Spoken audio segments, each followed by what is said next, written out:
स्वामी गंगाधर तीर्थ महाराज के चित्त की क्या अवस्था थी, उनके अंदर कितना विरक्तपना था और उनके अंदर कितनी साधना की लगन थी। और स्वामी नारायण तीर्थ जी महाराज सब कुछ छोड़ छाड़ करके सच्चे साधु के पीछे भटकते भटकते कई मठ मंदिर देखते हुए और अंत में जगन्नाथपुरी स्वामी गंगाधर तीर्थ महाराज के पास पहुंचे थे। समर्थ गुरु और अधिकारी शिष्य का मिलन।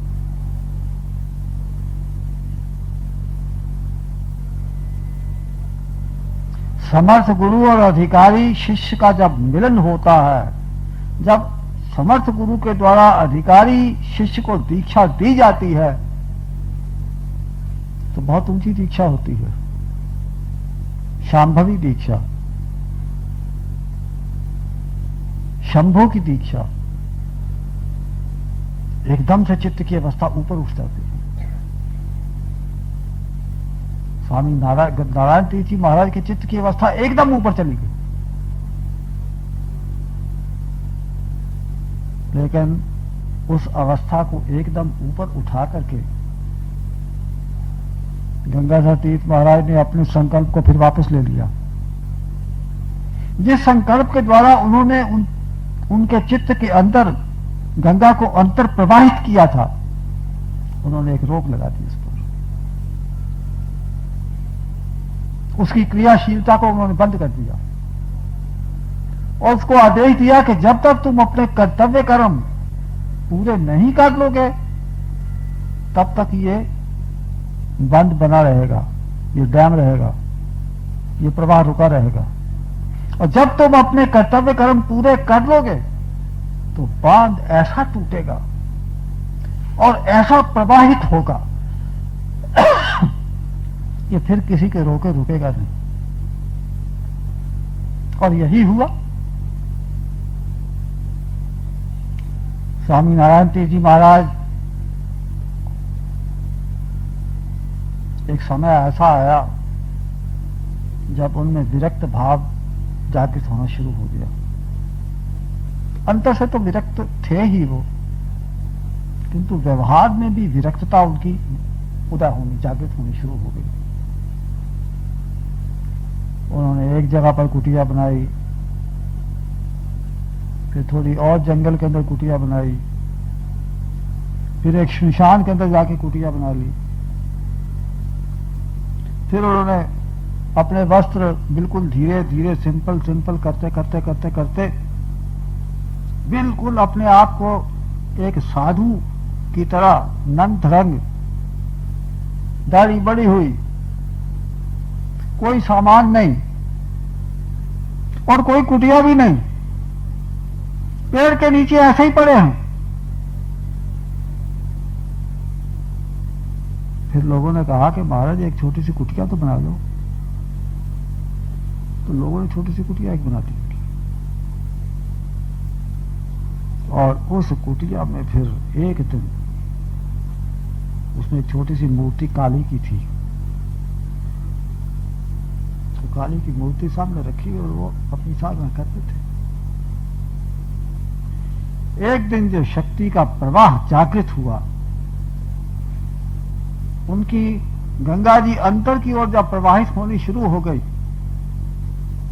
फिर तो ऐसी जागी और माता मां की ऐसी क्रिया होने लग गई कि स्वामी नारायण तीर्थ जी महाराज कृत्य कृत्य हो गए। उनके मन की सब अशांति भंग हो गई और शांति स्थापित हो गई।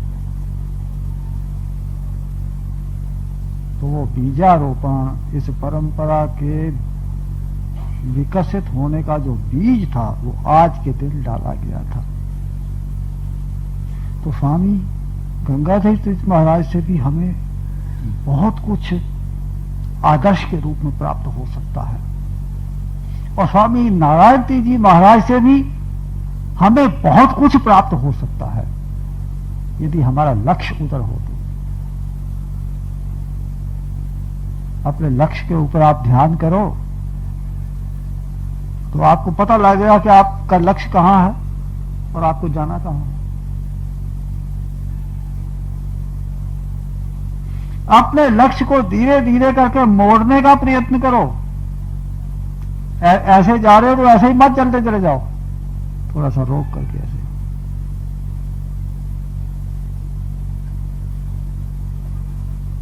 स्वामी नारायण तीर्थ जी महाराज से समझने का बहुत कुछ है।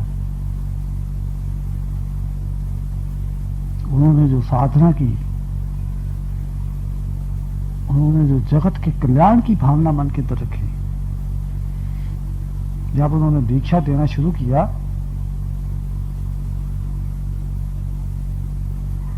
तो पहले वो ये देखते थे कि दीक्षा जिसको मैं दे रहा हूं वो अमीर है कि गरीब है। अमीर को धन का अभिमान होता है, किसकी जाति ऊंची है और नीची है, ऊंची जाति वाले को अभिमान होता जाती है। कौन सुखी है और कौन दुखी है, सुखी को अपने धन वैभव का अभिमान होता है, धन संपत्ति का अभिमान होता है, सुखी परिवार का अभिमान होता है, और दुखी का मन तो दुखिया होता है। इन सब बातों का वो ध्यान रखते थे। जो निर्धन हो, दुखिया हो, जिसके मन के अंदर तड़प हो, सच्ची लगन हो, उसी को दीक्षा देते थे। और फिर उन्होंने दीक्षा देकर के कितने महात्मा तैयार कर दिए। केवल उनको वस्त्र नहीं पहना दिए, उनके मन को तैयार कर दिया। केवल उनका संकल्प शक्ति ऐसी थी।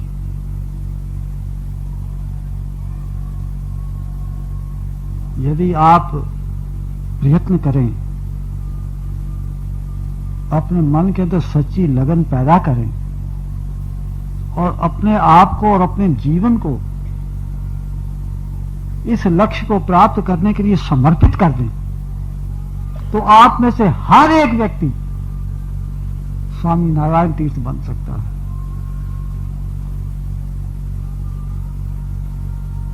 लेकिन अभी तो हजारों शिष्य हैं, हजारों गुरु हैं, और सारे गुरु मिलकर के भी एक नारायण तीर्थ पैदा नहीं कर सके। जहां एक स्वामी गंगाधर तीर्थ महाराज ने नारायण तीर्थ महाराज पैदा कर दिया, और नारायण तीर्थ महाराज ने फिर अनेकों गुरु बना दिए, सन्यासी स्वामी, और एक से एक बढ़कर वहां आज हजारों गुरु हैं और उनके लाखों शिष्य हैं और अनेकों मठ मंदिर हैं। लेकिन ये सब मिलकर के भी, ये मठ मंदिर साहित्य गुरु ये सारे मिल जाए, उन सब में से एक भी स्वामी नारायण तीर्थ नहीं निकाल सकते। यह है उस समय की अवस्था और आज की अवस्था। ये अंतर क्यों आ गया? ये अंतर एक दिन में तो नहीं आया, धीरे धीरे करके ये अंतर आया। जो स्वामी नारायण तीर्थ जी महाराज थे, उनके नीचे की पीढ़ी में वो बात नहीं रही, उनके नीचे की पीढ़ी में वो बात नहीं रही, उनके नीचे की पीढ़ी में फिर वो बात नहीं रही। इस तरह से शक्ति का स्तर नीचे आता चला गया। यदि आपको परंपरा से लगाव है, यदि आप अपने आप से प्रेम करते हैं, तो आपको अपने कल्याण का मार्ग अवश्य ढूंढना होगा और अपना जीवन की दिशा को मोड़ देना होगा। और नहीं तो जिस ढर्रे पर चल रहे हो, जो आपके चित्त की स्थिति है, बनी है, साधन मिल गया, सुबह थोड़ी देर हिलना जुलना कर लिया, संतुष्ट हो गए कि हमको साधन में आनंद आ गया है, वो भी साधन किया किया, नहीं किया तो नहीं किया। साधना तो वो है जो 24 घंटे होती है। जब कर्म करो तो भी साधन, आराम करो तो भी साधन, और जो साधना करो तो भी साधन। साधना के अतिरिक्त जीवन में और कुछ है ही नहीं, ऐसी साधना। सब ताज भजन कराऊं दिन राती। सुग्रीव ने भगवान राम से कहा कि सब ताज भजन कराऊं दिन राती, सब छोड़ करके मैं कि दिन और रात भजन करूं। सब कैसे छोड़े? इसका अर्थ कि सब कुछ करते हुए उसके अंदर आसक्ति का त्याग करके और आपकी सेवा समझ करके कर्म भी करूं, और जब साधन करूं तब तो साधन करूं ही करूं। तो मेरा कर्म भी साधना, मेरी साधना भी साधना, मेरा आराम भी साधना। साधना के अतिरिक्त जीवन के अंदर और कुछ हो ही नहीं। ऐसा जीवन साधना में, ऐसा जीवन कीर्तन में, ऐसा जीवन सेवा में जो हो जाए, वो फिर अध्यात्म की ओर आगे बढ़ना शुरू हो जाता है। ये तो बातें हुई इसके आज जिसके लिए हम इकट्ठे हुए हैं, स्वामी गंगाधर तीर्थ महाराज के द्वारा आज के दिन जो बीजारोपण किया गया, जिसको कि हम नारायण दीक्षा तिथि के रूप में मनाते हैं, उसके संबंध में बात हुई। आपको अपने मन के अंदर एक बात बिल्कुल स्पष्ट समझ लेनी चाहिए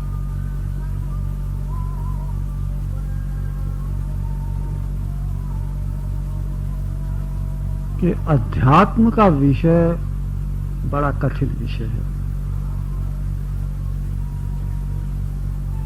अध्यात्म की ओर जब आप एक कदम आगे बढ़ाते हो तो आपके ऊपर मुसीबतों का पहाड़ टूट पड़ता है, क्योंकि जगत तो अपनी चाल चल रहा है। जगत का देखने का और सोचने का अपना तरीका है, और साधक का अपना तरीका। यदि संसार इधर जाता है तो साधक को उधर चलना पड़ेगा। जगत के अंदर तो राग द्वेष है, और साधक को राग द्वेष से दूर हटना है। साधक को निंदा से बचना है। साधक के सामने कई बातें होंगी, कई उसके पास विषय होंगे, लेकिन उसके मुंह से किसी के बारे में कोई निंदा का शब्द नहीं निकलेगा। वो किसी का अनादर नहीं करेगा। वो मित्र और शत्रु, प्रशंसक और निंदक सबके साथ आदर और प्रेम करेगा। ये साधक का काम।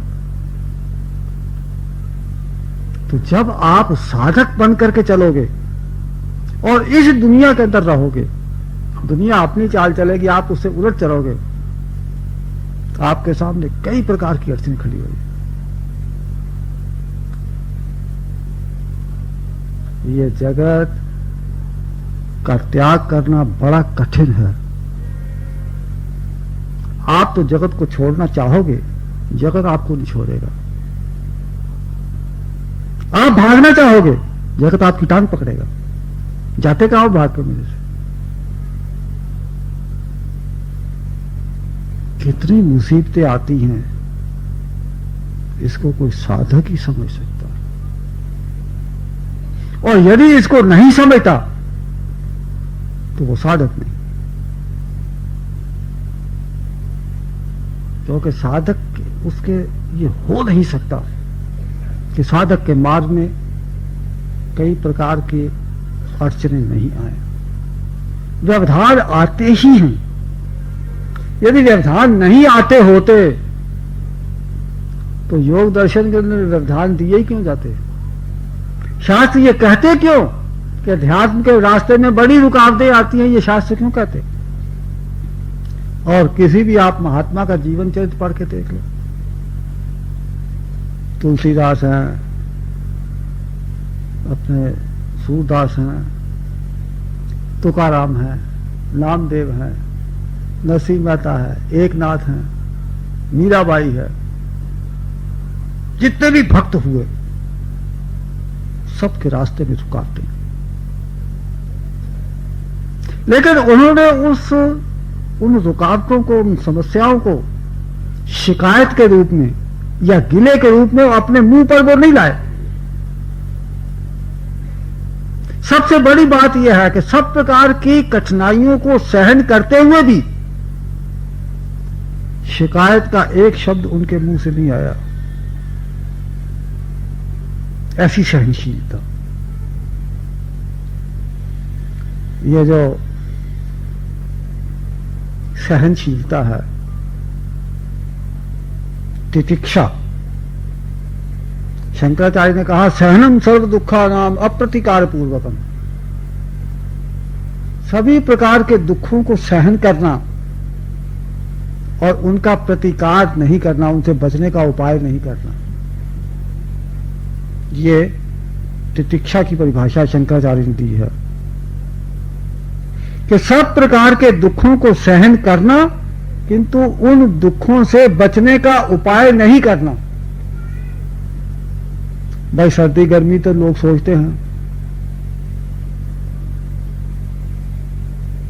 लेकिन निंदा, इसका यश और अपयश, यश को भी सहन करना, अपयश को भी सहन करना, और अपयश से और यश से बचने का प्रयत्न नहीं करना। आप जानते हुए भी दूसरे के दोष नहीं निकालोगे। आपको पता है कि इसमें ये दोष है, लेकिन आपके मुंह से दोष उसका नहीं निकलेगा। वो चाहे आपके कितने दोष निकाले, लेकिन साधक के मुंह से किसी का दोष नहीं निकलेगा। और मैं दोषी नहीं हूं, ये भी उसके मुंह से नहीं निकलेगा। सहनम सर्व दुखा नाम अप्रतिकार।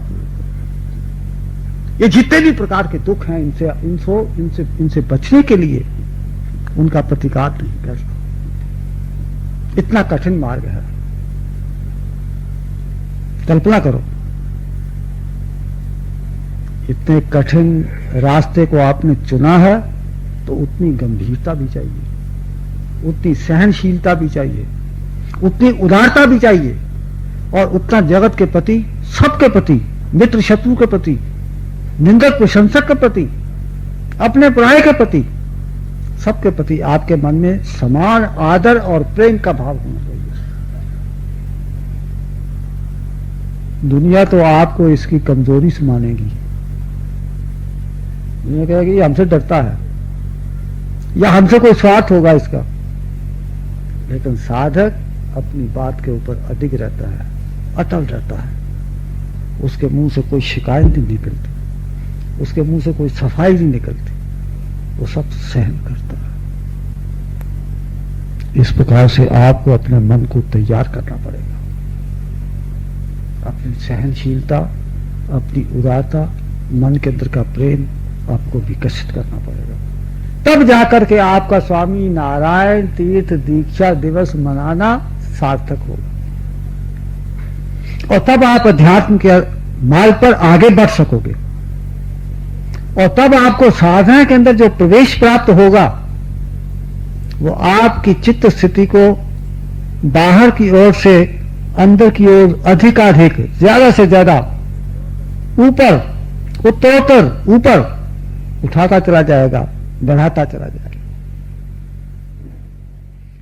नमः पार्वती पते हर हर महादेव। श्री सद्गुरुनाथ महाराज।